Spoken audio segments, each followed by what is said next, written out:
ये भजन मैंने बहुत दिन पहले लिखा था, ये मेरे सामने आया तो मैंने इस भजन को आपके सामने प्रस्तुत किया है। वास्तव में मनुष्य जीवन के लक्ष्य को भूल गया। आज स्वार्थ के वशीभूत होकर के इस प्रकृति का दोहन कर रहा है, इस प्रकृति से विमुख होता जा रहा है।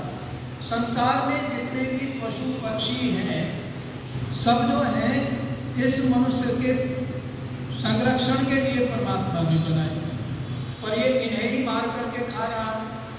राक्षस बन करके बैठ गया है, मदिरा पीता है, मांस खाता है, पशुओं को मारता है, तीरों कमान लेकर के पशुओं को वध कर करके उनके मांस को खाता है, अपने इस शरीर को कब्रिस्तान बना करके बैठ गया। आज जो दुख का कारण हो रहा है, विनय मल्होत्रा जी बहुत सुंदर बता रहे थे, हम प्रकृति के साथ में जीते थे। नीम के पेड़ के नीचे बैठ करके छाया में, गांव में जब गर्मी होती थी आजकल के मौसम में, तो लोग नीम के पेड़ की छाया में, आम के पेड़ की छाया में, पीपल बरगद की छाया में बैठ करके वहीं पर आराम करते थे, अपने पशुओं को भी उनके नीचे ही बांधते। और जब नीम के वृक्ष पर सूर्य की लाइट पड़ती है तो उस नीम के जो वाइब्रेशन होता है, उससे जो वास निकलती है नीम से, और वो धूप किरणों के द्वारा हमारे शरीर में घुसती है तो निरोगता पैदा करती है। किसी को कभी कोई चर्म रोग नहीं होता था, क्यों? नीम की छाया में रहते थे। किसी को कैंसर जैसी बीमारी नहीं होती थी, क्यों? नीम की छाया में रहते थे। आज हम पानी छान करके पी रहे हैं, आज हम भोजन भी देख देख करके पी रहे हैं, खा रहे हैं। अनेकों प्रकार के डॉक्टरों ने जो बताया है ऐसा करते हैं, पर फिर भी हम बीमार क्यों हो रहे हैं? प्रकृति से जुड़ाव हमारा नहीं रहा। आज फिल्टर करके पानी पी रहे हैं, पहले झरनों का पानी, जोहड़ का पानी पीते थे। हमने देखा है, हमने खुद जोहड़ का पानी पिया है। जंगल में जो जोहड़ होते थे उनमें एक साइड में पशुओं को पिलाते थे और एक साइड में मनुष्य का पानी पीते थे, पशुओं को भी पिलाते थे। आज जो है हम फिल्टर करके पानी पी रहे हैं, आरओ लगा हुआ है, फिर भी बीमार है। क्यों? क्योंकि प्रकृति से जुड़ाव नहीं रहा। प्रकृति का दोहन करना प्रारंभ कर दिया है। प्रकृति से जब तक जुड़ करके मनुष्य रहा है, हवन करते थे, यज्ञ करते थे, जिससे हमारी वायु शुद्ध होती थी, और उस वायु के शुद्ध होने से ये अंतरिक्ष में जाकर के जल को शुद्ध करता था, और जल जब शुद्ध हो जाता था, वर्षा होती थी, तो अनेकों प्रकार की औषधियाँ, फल, वृक्ष, अन्न आदि जो है उस यज्ञ से होते थे। अन्नादि भक्ति भूतानि, जितने भी ये संसार में प्राणी, ये सब अन्न पर आश्रित है। और ये अन्न कहाँ से उत्पन्न होता है? यज्ञाति भक्ति अन्न संभव, यज्ञ के द्वारा ही अन्न संभव है। तो यज्ञ हमें जिनके प्रति करते थे, ऋषियों ने ये पद्धति हमें दी है, तो हम यज्ञ से हमारा जीवन जुड़ा हुआ रहता है। अपने अपने कर्तव्य का हम पालन करते थे, और आज हमने उसको भुला दिया है। आइए, आज संसार बुरे हाल में क्यों है?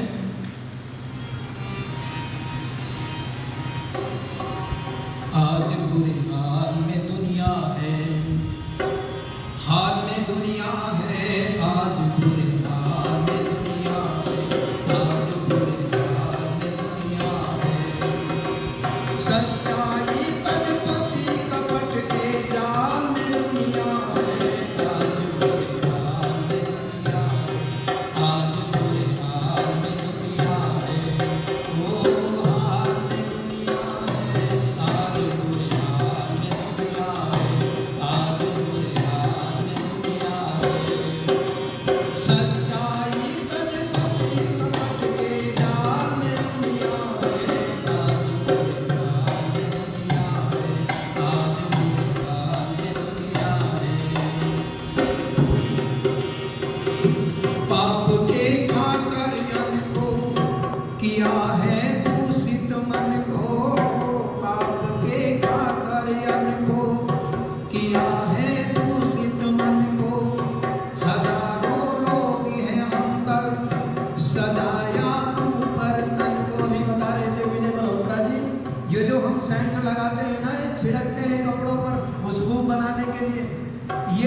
बहुत हानिकारक है। पाप के खाकर अन्न को किया है दूषित मन को, हजारों रोग है अंदर सजाया ऊपर तन को, बगल में रखते खंजर ढूंढते रहते अवसर, काटते इंसानों के ये धन के लालच में सर हो। जीवन से है दूर मौत के गाल में दुनिया में, आज बुरे हाल में दुनिया में, आज बुरे हाल में दुनिया में, वो हाल में दुनिया में, आज बुरे हाल में दुनिया में, आज बुरे हाल में दुनिया में। सच्चाई तनपति कपट के जाल में दुनिया है, आज बुरे हाल में दुनिया है, आज बुरे हाल में दुनिया है। ये है मंदिर का पुजारी नाम अंगद ब्रह्मचारी, ये है मंदिर का पुजारी नाम अंगद ब्रह्मचारी, यति जी लिखता खुद को है घर जिसके दो नारी, 5 लड़की 9 लड़के भांग पीता है रगड़ के, गुरु की गद्दी ऊपर बैठता रोटी रगड़ के हो। नीच लखन के रोगियों के पति जाल में दुनिया में, आज बुरे हाल में दुनिया में, आज बुरे हाल में दुनिया में, ओ हाल में दुनिया में, आज बुरे हाल में दुनिया में, आज बुरे हाल में दुनिया में। सच्चाई तनपति कपट के जाल में दुनिया में, आज बुरे हाल में दुनिया में, आज बुरे हाल में दुनिया में। सेठ एक नाम है भोला, कभी पूरा नहीं बोला, सेठ एक नाम है भोला, कभी पूरा नहीं बोला, काम शैतान के करता पहन भीख सामी चोला, लिपा चंदन से माथा कहे रोजी दे दाता, शुद्ध वस्तु के अंदर मिलावट करता जाता हो।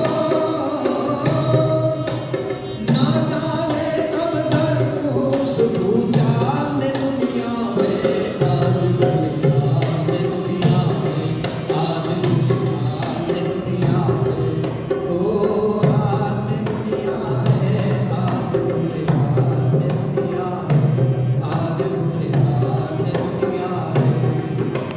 सच्चाई तनपति कपट के जाल में दुनिया में, आज बुरे हाल में दुनिया में, आज बुरे हाल में दुनिया में।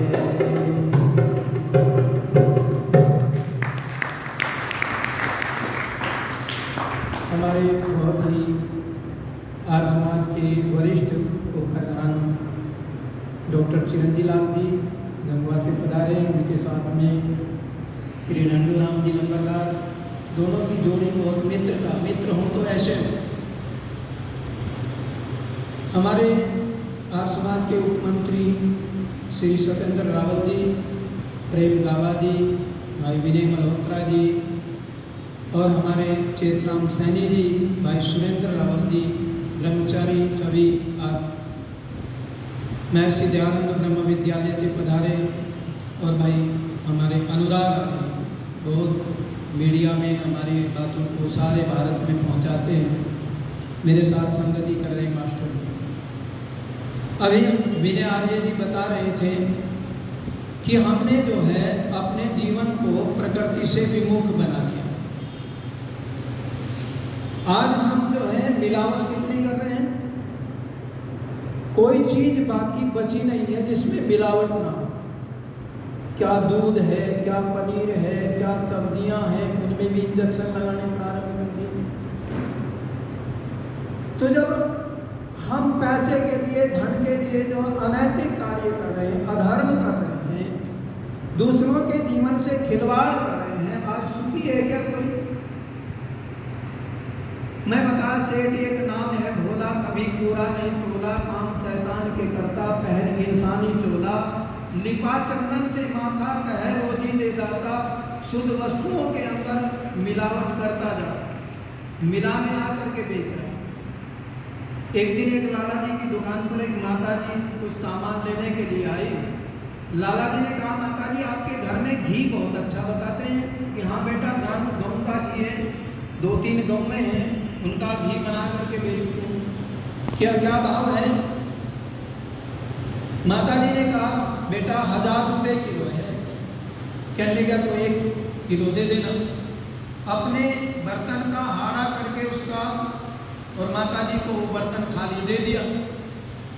नौकर को साथ भेज दिया और कहा, देख जरा सोच समझ के तुलवा करके लाना, कभी माता जी कम दे दे, क्योंकि ये खुद बेईमान था, दूसरों को भी बेईमान नजर आते हैं। जो ईमानदार व्यक्ति होगा, सदाचारी होगा, उसको सारी दुनिया में सदाचारी लोग दिखाई देते हैं। जो बेईमान होता है, चोर लुटेरा होता है, उसको सब लुटेरे दिखाई देते हैं। अब इसने अपने नौकर को समझा करके भेजा, नौकर साथ में चला गया। माता जी घर पर पहुंची, घर पर जाकर के इसके डिब्बे को लिया और लेकर के डिब्बे का हाड़ा करने लगी। वो तराजू उठाई, तो तराजू को उठा करके हाड़ा किया, उसका डिब्बे को तोल दिया, तो किलो का बाट नहीं मिला। ढूंढती फिर रही है सारे घर में, बच्चों ने कहीं पता नहीं कहाँ डाल दिया। फिर ध्यान आया, बोलो 1 किलो चीनी तुलवा करके लाई, चलो चीनी तोल करके, चीनी रख करके ही तोल देती। माता जी ने चीनी का पॉलीथीन उठाया और उसी से धर करके तोल दिया। 1 चम्मच और तोलने के बाद में भी हाथ तो डाल दिया। नौकर लेकर के आया, लाला ने घी को तोला तो घी 100 ग्राम था।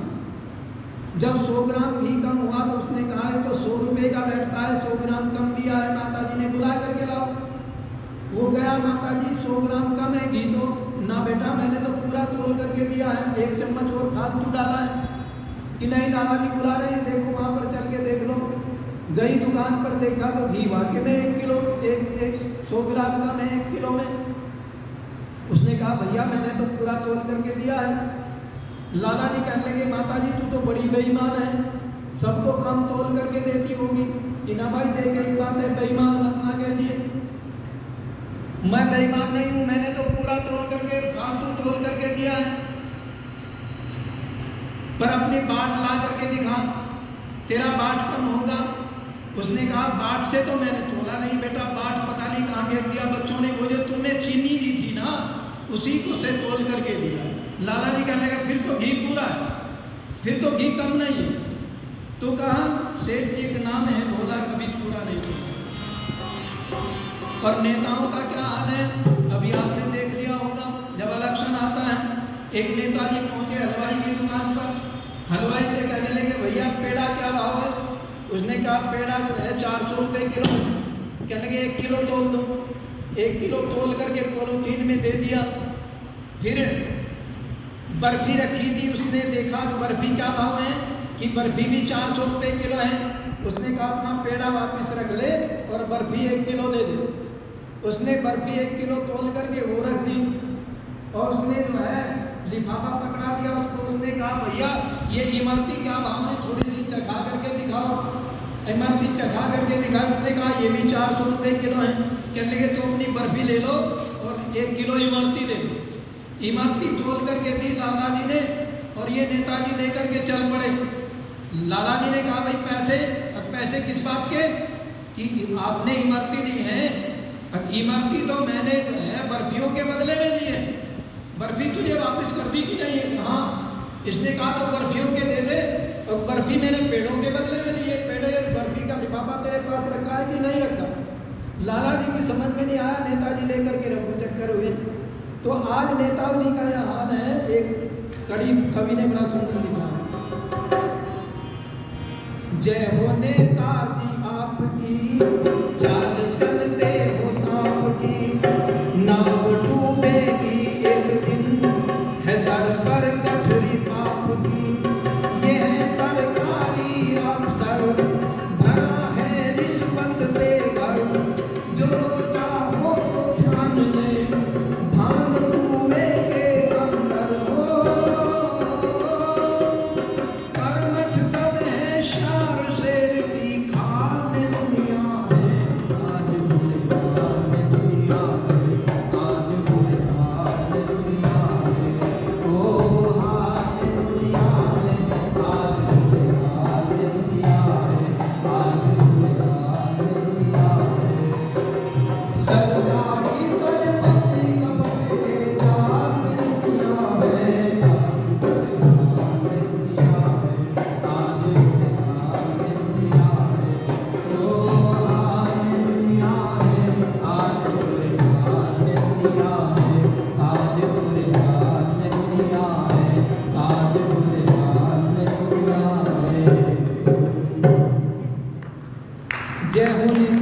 आपकी, ये है सरकारी अफसर भरा है रिश्वत से घर, जो लोटा हो तो छान ले भांग कुएं के अंदर। हाथ में नस्तर को लेकर के, नस्तर जानते हो ना, इंजेक्शन, उसको नस्तर कहते हैं फारसी में। हाथ में नस्तर को लेके जर्राह ने यूं कहा, वैद्य, वैद्य को कहते हैं जर्राह, हमारे संस्कृत में वैद्य कहते हैं और फारसी में उसको जर्राह कहते हैं, जो डॉक्टर होता है। हाथ में नस्तर को लेके जर्राह ने यूं कहा, बिगड़ा सारा शरीर है, नस्तर लगाऊं तो लगाऊं कहाँ, कोई जगह ही नहीं बची। आज सारा बिगड़ रहा, माहौल सारा बिगड़ा। इस बिगड़े माहौल को ठीक करने का एक ही साधन है और वो है आर्य समाज। आर्य समाज सबको ठीक करना चाहता है, वेद के रास्ते पर लाना चाहता है, जीवन जीना सिखाता है।